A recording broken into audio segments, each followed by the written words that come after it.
오늘은 두려움 어떻게 할까요? 라고 하는 제목을 가지고 여러분과 함께 은혜를 나누고자 합니다. 인도에서 내려오는 전설의 이야기가 있다고 합니다. 어떤 사람에게 저승사자가 3일 후에 잡으러 온다는 소식이 들려지게 되죠. 이 사람은 이 말을 듣고 가만히 앉아 있을 수 없습니다. 안절부절하고 온님을 다해서 이렇게 도망을 치게 됩니다. 이제 3일이 되어서 저승사자가 약속대로 그 사람을 잡아가려고 이제 내려갑니다. 그런데 이 사람이 얼마나 꽁꽁 잘 숨었으면 이 저승사자가 이 사람을 아무리 찾아도 도무지 찾을 수가 없는 것입니다. 나중에는 이 저승사자가 자신의 임무를 다하지 못하고서는 풀이 죽어가지고 다시 염라대왕 앞으로 섰습니다. 사명을 완수하지 못해서 절성하다고 이렇게 이야기를 합니다. 그랬더니 염라대왕이 그 이야기를 들으면서 껄껄 웃으면서 이곳이요, 저 친구는 저승사자 자네보다 먼저 이곳에 왔다네, 이렇게 이야기를 하는 겁니다. 지레 다시 겁을 먹고 먼저 항복하고 돌아온 거죠. 우리의 속담, 옛날 속담에 지레 겁을 먹는다, 이런 이야기가 있습니다만, 두려움이 사람을 숨을 막히게 하고 또 이렇게 죽어가게 만드는 하죠. 우리 임상 심리학자들이 사람들이 두려워하는 이유에 대해서 분석을 했다고 합니다. 그런데 놀랍게도 우리가 두려워할 필요가 없는 문제를 가지고 두려워하는 것이 한 90%가 된다고 합니다. 그러니까 우리가 현재 일어난 어떤 문제 때문에, 어려움 때문에 우리가 두려움에 떠는 건 이해할 수 있습니다. 그런데 그게 퍼센테이지가 10%밖에 되지 않는다고 합니다. 40%는 과거에 일어난 일 때문에 두려워하는 것이 그 정도가 되고요. 그리고 나머지 50%는 앞으로 있어질 미래의 일 때문에 염려하고 걱정한다는 데이터가 나오게 되었습니다. 아직도 일어나지 않는 일 때문에 우리가 걱정하고 두려워한다라고 한다는 사실이죠. 여러분은 어떻습니까? 존 맥스웰 목사님은 이런 말씀을 하셨습니다. 이 두려움이라고 하는 것은 무기력을 낳고 모든 일을 미루어서 행동하지 않게 하고 삶의 의미를 느끼지 못하게 하고 자기 연민에 빠지게 하고 변명으로 그의 삶을 살아가게 만들고 에너지를 잘못 사용해서 오히려 자신을 죽이는데 에너지를 사용하게 만드는 것이다 라고 이렇게 얘기를 했습니다. 우리가 잘 아는 그 프랭클린 루즈벨트 미국 대통령이 그 미국의 대경제공황 때에 대국민 연설을 하면서 아주 유명해진 이야기가 있습니다. 우리가 두려워할 것은 미국이 당하는 어떤 경제적인 어려움이 아니라 이 어려움을 향해서 이 두려움을 갖고 있는 두려움 그 자체 말고는 우리에게는 두려워할 것이 없습니다 라고 이야기를 해서 아주 유명한 얘기가 됐다고 했습니다. 사실 우리가 가장 두려워해야 될 경계 대상 1호는 바로 두려움 그 자체라고 생각이 됩니다. 여러분 왜 그렇습니까? 먼저 두려움은 우리를 꼼짝 못하게 하고 연약한 존재로 만들어버리기 때문에 그렇습니다. 여러분 고양이 앞에선 쥐를 보신 적이 있으십니까? 사실 쥐는 원래 뒷다리가 길어가지고 굉장히 빨리 달릴 수가 있습니다. 그런데 이 쥐가 고양이를 한 번 닿으면 어떻게 됩니까? 빨리 달아나면은 문 벽고 달아날 수 있음에도 불구하고 고양이한테 잡혀먹지 않을 것이 뻔한데도 불구하고 달아나지는 못하는 거죠. 고양이를 한번 본 다음에 부들부들 떨면서 맥을 못 쓰고 기어간다는 거죠. 왜 그렇습니까? 무서워서 그렇다는 거죠. 쥐가 고양이를 보면 잡히기 전에 이미 두려움에 쌓여서 신경이 마비되고 근육이 제대로 움직이지를 않는다는 것이죠. 그런데 가만히 보면 쥐만 그런 것이 아니라 우리 사람도 때론 그럴 때가 있다고 한다는 사실입니다. 사람의 마음 속에 두려움이 있으면 우리가 바로 봐야 될 것을 보지를 못하죠. 또 생각을 바로 하지 못하고 말도 바로 하지 못하고 우리 신경이 마비되고 근육이 마비되어서 활동을 제대로 할 수 없게 되더라는 것입니다. 그래서 두려움은 우리가 처해 있는 상황에 대한 어떤 통제력을 완전히 상실하게 만들기도 한다는 거죠. 여러분 훌륭한 이 말은요, 그 자기 등 위에 타고 있는 사람의 그 마음의 상태를 아주 귀신같이 기가 막히게 알아차린다고 그럽니다. 말은요, 만약 자기 등 위에 탄 사람이 자신감을 가지고 타면은 그리고 자신감을 가지고 힘있고 고삐를 땡기면요, 그 사람의 말을 이렇게 고분고분 잘 듣는다고 합니다. 그런데 자기 등 위에 탄 사람이 두려워하는 마음을 그렇게 가지고 있으면 말이 그걸 알아차리고 고분고분하지 않고 제멋대로 행동한다는 거죠. 이처럼 두려운 것은요, 통제력을 우리가 상실하기도 한다는 거죠.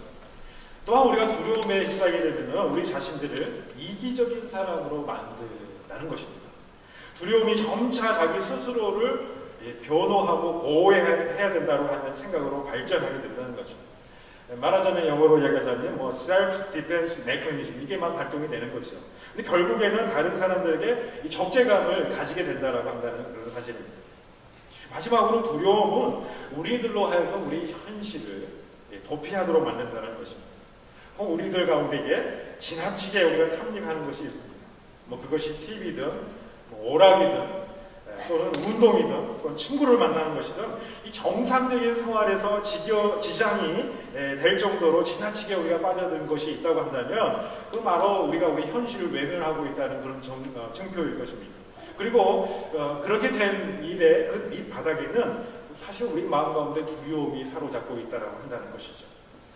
그래서 그 많은 사람들을 보면요, 이 두려움을 어떻게 해결할 것인가, 이 두려움에 대처하는 많은 지혜들을 우리가 제시하는 것을 볼 수가 있습니다. 미국의 강철왕이었던 카네기라고 하는 분은요, 두려워하는 마음과 근심을 없애는 방법에 대해서 이렇게 제안을 한 적이 있습니다. 첫째, 두려운 것과 근심되는 것이 무엇인지 종이 한 단에 모두 다 기록해 보라는 겁니다. 그러면 실상 그 가운데 대부분은 근거 없는 두려움이라는 것을 알게 된다는 거죠. 두 번째는 나머지 두려움에 대해서 내가 할 수 있는 일이 무엇인지 다 기록해 보라는 거죠.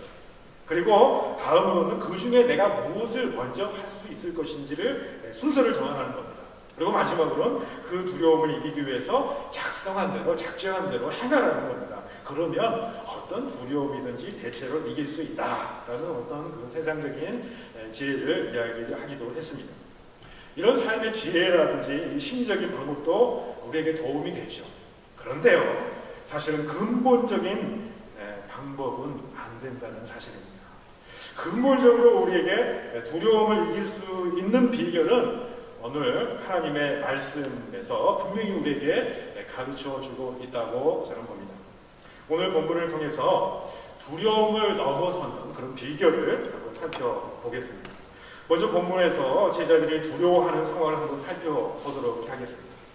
24절 말씀해 보시면 배가 이미 육지에서 수리를 떠나서 바람이 거슬름으로 물결을 말미암아 고난을 당하더라, 이렇게 이야기를 하고 있습니다. 여러분, 이 본문에서는요, 우리가 아주 간략하게 물결을 인하여 이 제자들이 바닷가에서 배를 타고 가는데 고난을 당하더라, 이렇게 이야기를 했지만요, 사실 풍랑으로 인한 고난은 거의 제가 볼 때는 10시간 이상 계속 되었을 것이라고 생각이 됩니다. 왜냐하면은 이 예수님께서 오병이어의 기적을 일으키신 다음에 제자들로 하여금 배를 타고 건너가게 하셨거든요. 근데 이 오병이어의 기적을 일으키신 것은 날이 저물어질 때입니다. 아무리 저물어질 때이고, 그리고 예수님께서 고난당하고 있는 제자들에게 가신 시간은 언제냐면 오늘 본문 말씀에 사경이라고 그랬어요. 이 사경이라고 하는 말씀은 뭐냐면 요즘으로 우리 시간으로 새벽 3시에서 6시, 근데 가장 칠흑 같은 어둠이 있는 그런 시간을 얘기하는 것이죠. 그러니까 제자들이 바닷속에서 배 안에서 풍랑에 휩싸여서 죽기 일보 직전까지 뱃속에서 얼마 정도 고생을 했느냐, 거의 사실은 7시간에서 10시간 사이는 그 배 안에서 풍랑을 맞아서 고생을 했다라고 우리가 보여지게 된다는 것이죠. 아마도 성경에는 그런 기록들이 없습니다만은 제자들 뱃속에서 아마 멀미로 속이 아마 뒤집혀졌을 가능성이 높습니다. 체온은 떨어져서 추위에 벌벌 떨었을 것이고, 이 손에 쥐고 있는 그 노를 힘을 다해서 다 저었을 것입니다.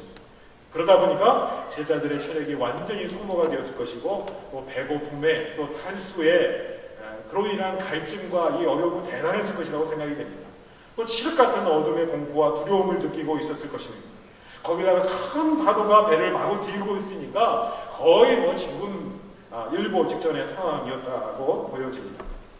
여러분, 그러한 상황 가운데 제자들 앞에요, 그 바다 위에서 칠흑 같은 어둠 가운데서 걸어오는 어떤 물질을 발견합니다. 예수님인지 그때는 정확히 알 수 없는 상황이죠. 이 두려움과 공포 속에서 갑자기 물 위에 나타나는 물체를 보고 굉장히 놀라워했다라고 한다는 사실이죠. 그래서 제자들이 소리를 지릅니다. 유령이다라고, 유령이 나타났다고 소리를 지릅니다. 가장 칠흑 같은 어둠, 이 새벽의 사경 시간에 그것도 풍랑 가운데서 유령 소동이 한바탕 벌어지게 된 것입니다. 뒤를 바라보면 성남 파도가 자기를 에워싸고 있죠. 앞을 내다보니까 그 유령이 지금 나타나 있는 겁니다. 제자들은 이제 꼼짝없이 우리는 죽게 되었다라고 생각을 했을 그 찰나였습니다. 그런데요, 그 상황 속에서 예수님은 제자들에게 나타나시면서 어떤 반응을 보이셨냐면, 예수님께서 27절 말씀에 즉시 이루시되라고 이렇게 이야기를 하고 있습니다. 그러니까 그 상황이 얼마나 급박했으면 예수님께서 이 제자들을 안심시키기 위해서 즉시 이야기를 했겠냐라는 말씀입니다. 그만큼 절박하고 다급한 순간에 예수님께서 제자들에게 안심시키면서 안심하라, 나다, 내니 두려워 말라 이렇게 이야기를 하고 있습니다. 이 죽음 일고 직전에서 제자들에게 들려오는 이 음성은 분명히 구원의 음성이었을 것입니다. 여러분, 이것이 오늘 본문의 전체적인 그런 상황이라고 한다는 사실입니다. 이제 여러분, 이 구체적으로 이 말씀을 통해서 우리가 깨달아야 될 그 몇 가지 교훈에 대해서 저희가 살펴보고자 합니다. 먼저 우리가 인식해야 될 것은 있습니다. 그것은 우리가 예수를 잘 믿어도요, 우리 삶 가운데 풍랑이 있을 수 있다는 거죠. 두려움의 상황이 존재하려는 겁니다. 제자들은요, 주님께서 가라고 가신 길에, 주님이 명령하신 길에 순종해서 배를 타고 지금 건너편을 가고 있는 건 아니겠습니까? 그런데도 불구하고 여러분, 풍랑을 만납니다. 예수님의 명령에 순종해서 가고 있는데도 풍랑을 만난다는 거죠. 어려움을 만난다는 거죠.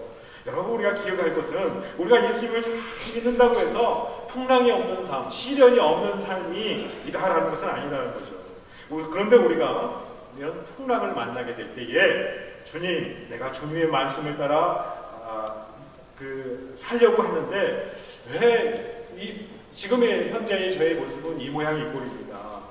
왜 주변 사람들이 계속 나에게 어려움을 주는 겁니까? 왜 우리 집안에는 바람 잘 날이 없는 것입니까? 하고 이렇게 풍랑 가운데서, 우리 인생의 풍랑 가운데서, 우리 인생의 어려움 가운데서, 두려움 가운데서 이렇게 이야기할 수 있다는 것이죠. 그런데 우리가 꼭 기억해야 될 것은 뭐냐면, 예수님께서는 우리에게 환난과 어려움을 너희들이 당하지 않을 것이라고 절대 말씀하신 적은 없습니다. 그런데 인생 중에 당하는 그런 어려운 일들, 그런 힘든 일들에 대해서 너희들이 두려워하지 말라, 내가 너와 함께 함이래라고 이렇게 말씀하신다는 거죠. 예수님께서도 요한복음 16장 33절에 보시면은 내가 세상에서는 너희가 세상에서는 환난을 당하나 담대하라, 내가 세상을 이기었노라 라고 말씀하신 것을 볼 수가 있습니다.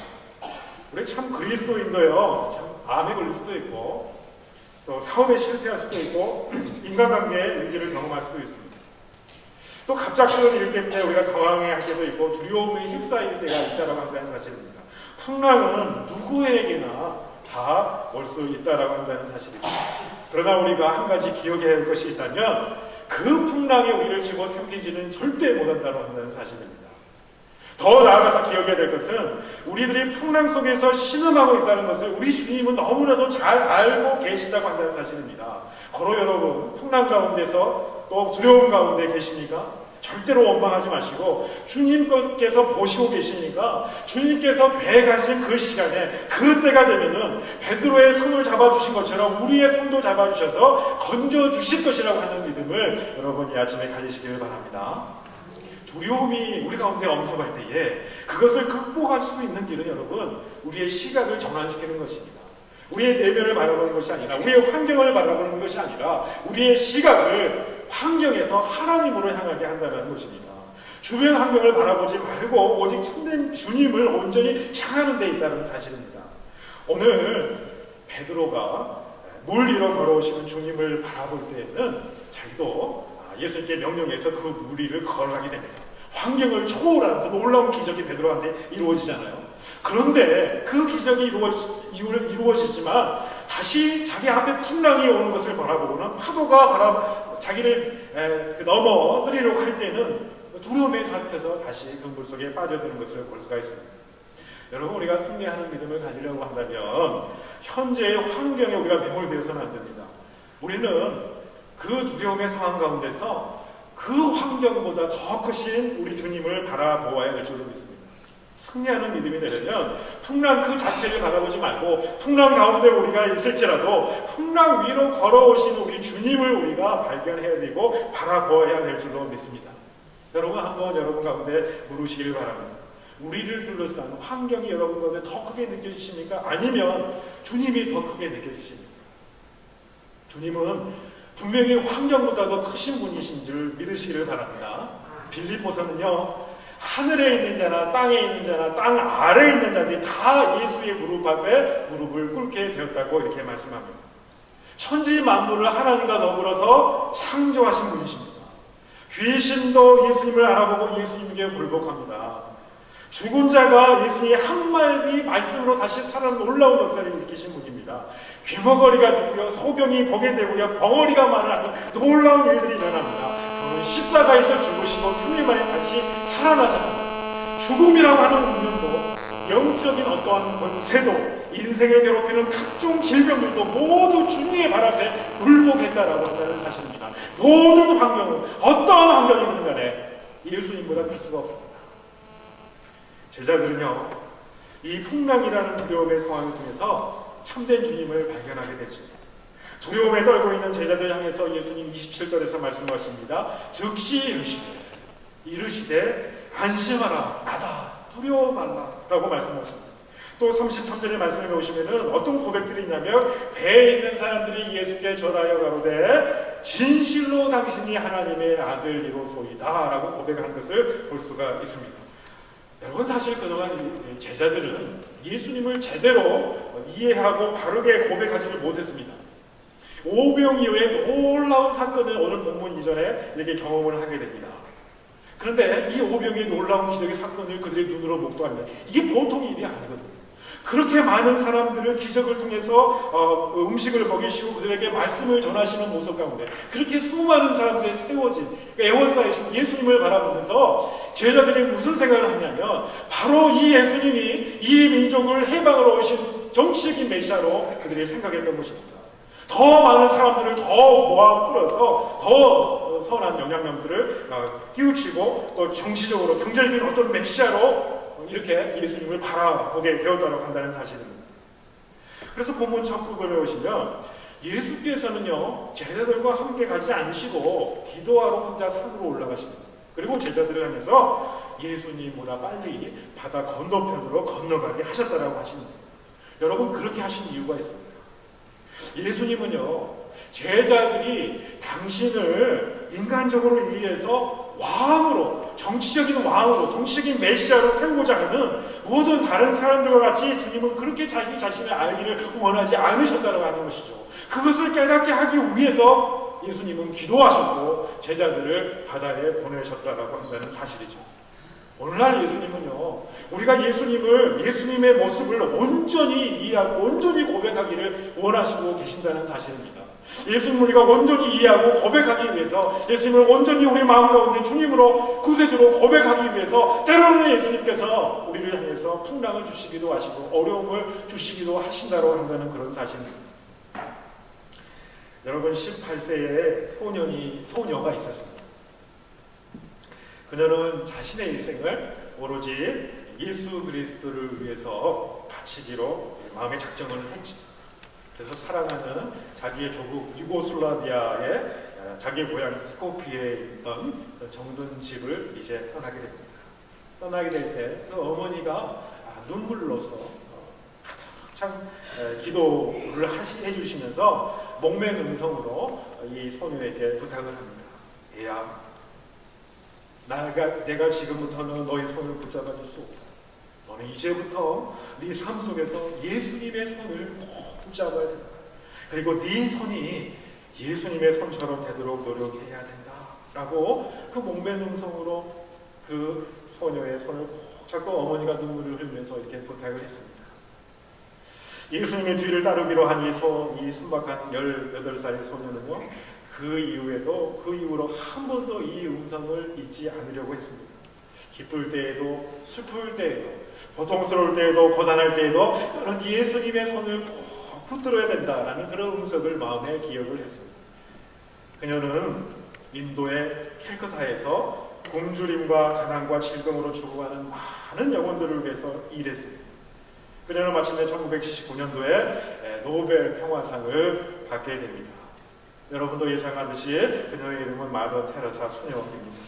그는 평생 한 손으로는 예수님의 손을 꼭 붙잡았고 또 나머지 한 손으로는 죽어가는 인도인의 손을 꼭 붙잡고 평생 살았던 사람이라고 한다는 사실입니다. 여러분, 세상을 한번 바라보십시오. 세상에는요 참으로 많은 유혹들이 있습니다.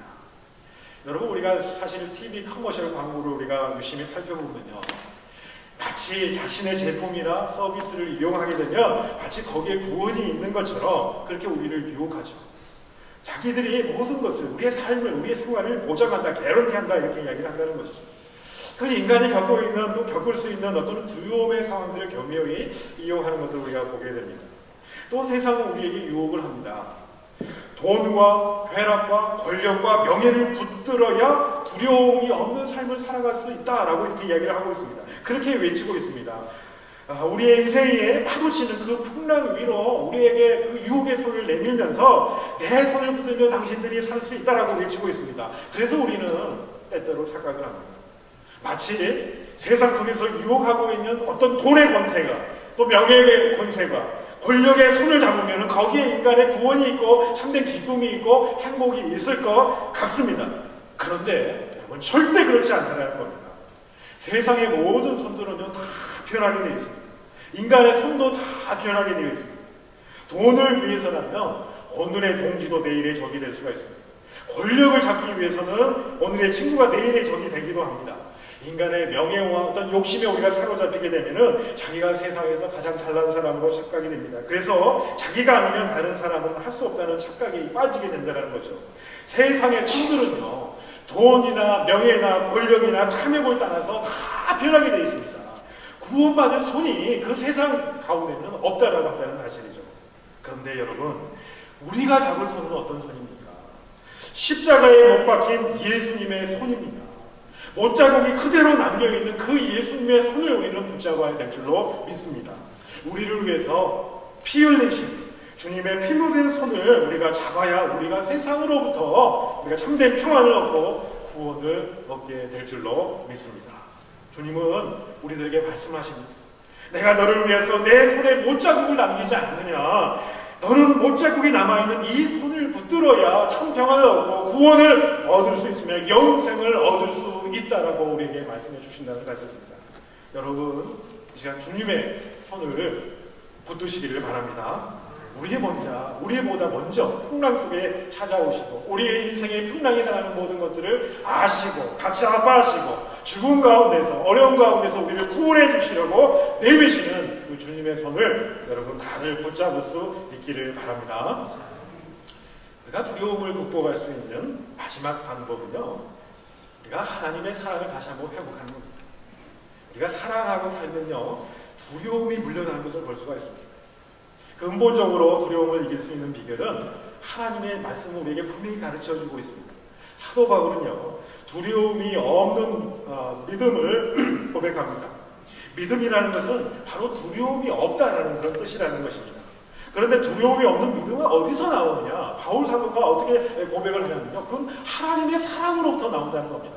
왜 우리에게 두려움이 없는 사랑을 할 수 있습니까? 두려움이 없는 믿음을 가질 수 있습니까? 그것은 하나님의 사랑이라는 거죠. 그래서 로마서 8장 31절 이하에 보시면, 만일 하나님이 우리를 위하시면 누가 우리를 대적하겠습니까? 환난입니까? 공고입니까? 핍박입니까? 기근입니까? 적신입니까? 위험입니까? 칼입니까? 그러나 이 모든 일에 우리를 사랑하시는 이로 말미암아 우리가 넉넉히 이기느니라, 이렇게 말씀하고 있습니다. 오늘 본문에서도요, 이미 베드로와 제자들은 그 파도와 바람 속에서 죽을 것 같은 고난과 공포를 지금 겪고 있지 않습니까? 25절에 밤 사경 예수께서 바다 위로 걸어 제자들에게 오시니 그랬습니다. 밤 사경은 우리 시각으로 새벽 3시에서 6시가 한참 깜깜한 한밤중이라는 것입니다.